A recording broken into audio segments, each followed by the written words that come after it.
This is Danny Acosta for Fight Magazine here with pro wrestling legend, The Undertaker. You're here at UFC 121. How'd you feel about tonight's fights, particularly the main event with Brock Lesnar and Cain Velasquez? Well, I tell you what, it's everything I expected. I didn't think it'd go that way that early, though. I figured Brock would come out, and really push the pace. And, I thought he'd be able to overpower Cain and use his strength against him. And I felt like if Cain would make it out of the third, into the third, fourth, fifth rounds, that he was going to have a better shot. Kind of caught me off guard the way it ended up, but it was an action-packed fight. It was really exciting. Do you feel Brock's impatience hurt him in this performance today? Maybe a little bit, but you just never know. Sometimes you just have a feeling, and you feel like you need to jump on him, jump on somebody pretty quick.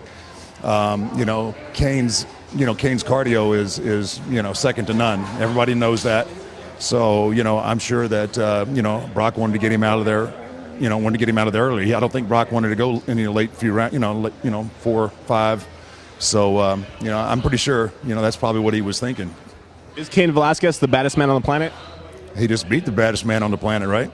I guess that makes him the baddest man on the planet. Where's the Undertaker stand in that scenario? Well, you know what? Now that's a whole nother, that's a whole nother game, So if I was in the UFC, I'd probably be the baddest man on the planet, wouldn't I? Absolutely. I go around calling myself the baddest man on the planet because things like tonight happen, and then you look like you got a little bit of egg on your face. Jake Shields fought tonight in the co-main event. He got a win. Do you feel he's ready for George St. Pierre and earned that title shot? I tell you what, I don't know who's ready for George St. Pierre. He's clicking on all cylinders, man. His game is so well rounded. I'm excited to see the Koscheck fight. They've got it hyped up. As if you notice when Koscheck walked in the building tonight, that there was a lot of boos turned into dollar signs for those two guys, and it should be a great fight. But I tell you what, GSP is, until he gets beat, man, he is the man. How do you feel about the proposed Bobby Lashley-Batista fight that's happening in Strikeforce? You know what? It's an attraction. I don't know. I don't know which way to call it. Bobby was doing good. He didn't look too great, his last time out. I guess he was sick or something like that. And, and Batista's just getting started.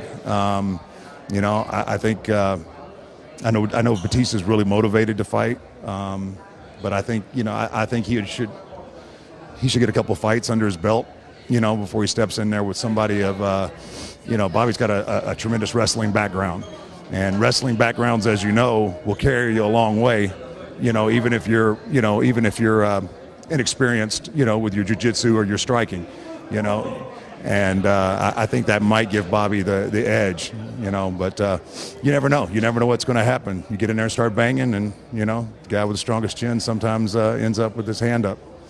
You're obviously a huge mixed martial arts fan. You use the variation of the Gogopada in your pro wrestling performances. Will you ever get involved in MMA? Not so much as a fighter, but trying to be in a promotion or commentating or something like Bill Goldberg did. Well, I don't know. It's way too late in the game for me to switch over, and I don't know. I kind of enjoy being a fan, but who's to say? Somewhere down the road, I might, I might try and manage a few fighters, but I don't really have any. Once I get out from in front of the camera, I want to be, in behind the cameras. It's I like to be a fan, and nights like tonight, I really had a good time. So, I work all the time, so it's unusual when I get a night off. So, This is Brock's first loss in a while. How do you feel he'll rebound from this going forward? I think he showed how he rebounds after he loses a fight. You learn. This is what Brock's sixth fight, something like that. What he's accomplished with 6 fights is remarkable. That goes back to that his incredible strength and his wrestling background. Every loss, it should make you better. You study your films, you study your tape, you figure out what you did wrong, and you work on those things, and you get back in the gym, and you get after it, and you make your corrections. I think Brock will be a better fighter. He was, things happen. Everybody gets caught. So, I figure he'll go back and look at this fight and, make some tweaks to his game plan, and I can't wait to see it again. WWE legend, Undertaker. Thank you, man.